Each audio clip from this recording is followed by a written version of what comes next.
우크라이나 전쟁이 시작된 지 3년이 넘었습니다. 오늘은 이 전쟁 이후 현재 북한, 중국, 러시아 3국의 경제 현황과 미국의 경제 제재가 이들 국가에 미친 영향을 살펴보겠습니다. 잘 알려지지 않은 국가들이니 흥미가 가실 겁니다. 먼저 러시아에 대해 보겠습니다. 작년 4월 기준으로 무려 3,342개의 국제 기업이 러시아 시장 철수를 결정했습니다. 이는 역사상 가장 대규모의 기업 철수 사태예요. 구체적으로 어떤 기업들이 철수했는지 보면 맥도날드, 스타벅스, 코카콜라 등 소비자의 기업들이 완전 철수했고, 애플, 마이크로소프트, 구글 등 IT 기업들도 서비스를 중단했습니다.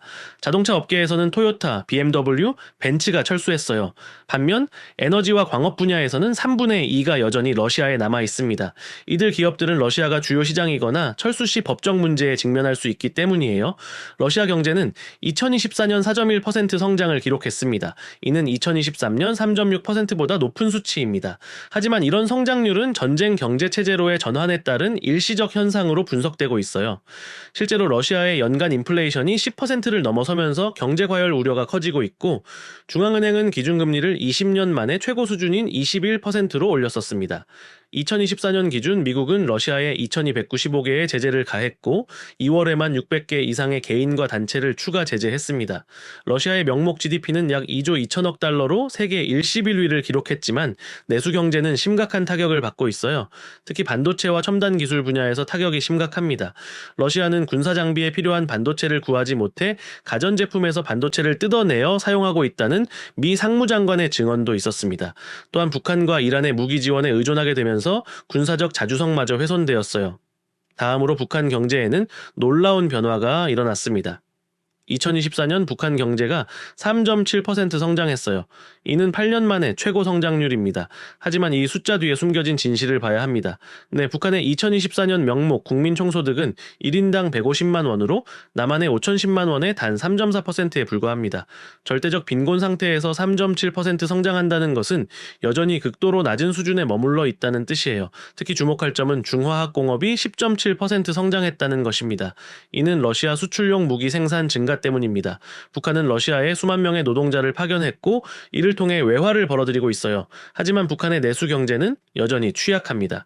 유엔과 미국의 제재로 인해 공장 가동률이 크게 떨어졌어요. 전력 공급도 심각한 문제입니다. 그 다음 중국은 2024년 GDP 18조 7,438억 달러를 기록해 세계 경제의 17.65%를 차지했습니다.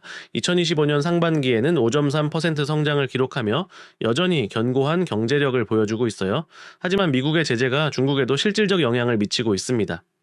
2025년 1월 중국은 28개의 미국 기업을 수출 통제 명단에 추가하며 드론과 핵심 광물 수출을 금지했어요. 흥미로운 사례가 미국 드론 업체 스카이디오입니다. 중국이 이 회사의 배터리 공급을 중단하면서 사실상 사업이 타격받은 상태예요. 이는 중국이 공급망 지배력을 활용한 경제적 무기화를 보여주는 사례입니다. 중국은 러시아 관련 제재 우회의 핵심 역할을 하고 있어요. 러시아 관련 제재 대상 중 33%가 러시아 외부 국가에 있고, 그중 36%가 중국과 연관되어 있습니다. 2024년 중국과 러시아 간 무역이 사상 최고치를 기록한 것도 이런 배경입니다. 특히 트럼프 행정부는 중국과의 다양한 경제 이슈에서 협상을 지속하고 있습니다. 최근에는 틱톡 소유권 문제를 둘러싼 협상도 진행되어 9월 15일 미중 간 어느 정도의 합의가 발표되었어요. 미국 재무장관 스콧 베센트는 중국과의 협상에서 공정한 합의라고 설명했습니다. 하지만 중국의 내수 경제도 문제가 있어요. 2024년 보고서에 따르면 중국은 여전히 수출 의존적 경제 구조의 한계를 보이고 있고, 내수 소비와 부동산 투자는 부진한 상태입니다. 미국의 제재는 각국의 다양한 방식으로 영향을 미치고 있습니다. 러시아의 경우 항공우주 산업이 거의 마비 상태입니다. 보잉과 에어버스가 부품 공급을 중단하면서 러시아 항공기들이 정비 불능 상태에 빠졌어요. 금융 부문에서는 스위프트 배제로 국제 거래가 극도로 제한되었습니다. 반면 에너지 부문은 상대적으로 타격이 적었어요. 여전히 인도, 중국 등을 통해 원유를 수출하고 있고, 가격 할인을 통해 수익을 유지하고 있습니다. 북한의 경우 광업과 제조업이 직격탄을 맞았습니다. 석탄 수출 금지로 광산 가동률이 급락했고, 이는 전력 부족으로 이어졌어요. 제조업 역시 원자재 공급 차단으로 생산성이 크게 떨어졌습니다. 하지만 역설적으로 무기 제조업은 활황을 맞고 있어요. 러시아 수출용 무기 생산으로 중화학공업이 10.7% 성장한 것이 대표적 사례입니다. 숫자로 보는 현실은 여전히 미국의 압도적 우위를 보여줍니다. 미국은 GDP 30조 5,100억 달러로 세계 1위, 중국은 GDP 9조 2,300억 달러로 세계 2위, 러시아는 GDP 2조 2천억 달러로 세계 11위, 북한은 추산 GDP 400억 달러 미만입니다. 미국과 주요 동맹국의 경제 규모는 이 3개국을 합쳐도 압도하는 수준입니다. 여기서 중요한 경고를 전해드리겠습니다. 라구람 라잔 전 인도중앙은행 총재는 감정적 반미 대립은 결국 자국 경제에 더 큰 비용으로 돌아온다고 경고했습니다. 다니 로드릭 하버드대 경제학 교수는 반미 감정이든 어떤 정치적 정서에 기댄 단절은 시장 기술 접근을 스스로 끊어 번영의 토대를 허문다는 경고를 발표했습니다. 흥미롭게도 제재는 예상치 못한 결과도 나왔습니다. 러시아, 중국, 북한 간의 협력이 오히려 강화되었고 이들은 달러 중심의 국제금융 시스템을 우회하는 새로운 결제 시스템을 구축하려 하고 있어요. 하지만 이런 탈달러화 시도들의 실효성은 제한적입니다. 중국조차 여전히 국제무역의 상당 부분을 달러로 결제하고 있고 러시아와 북한의 경우는 더욱 대안이 제한적이에요. 데이터가 보여주는 현실은 명확합니다.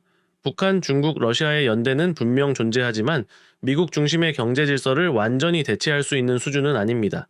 러시아는 3,342개 기업의 철수와 핵심 기술 차단으로 심각한 구조적 문제를 겪고 있고 북한은 3.7% 성장에도 불구하고 여전히 절대적 빈곤에서 벗어나지 못했으며 중국조차 내수 부진과 구조적 한계를 드러내고 있습니다. 미국의 경제적 영향력과 달러의 기축 통화 지위는 여전히 압도적이며 이를 과소평가하는 것은 위험한 판단입니다. 반미 정책을 추진하는 국가들은 이런 현실을 냉정히 직시해야 합니다. 감정적 대응보다는 장기적 국가 이익을 고려한 전략적 사고가 필요한 시점이라고 할 수 있겠습니다. 도움되셨으면 구독 부탁드리고 봐주셔서 진심으로 감사합니다.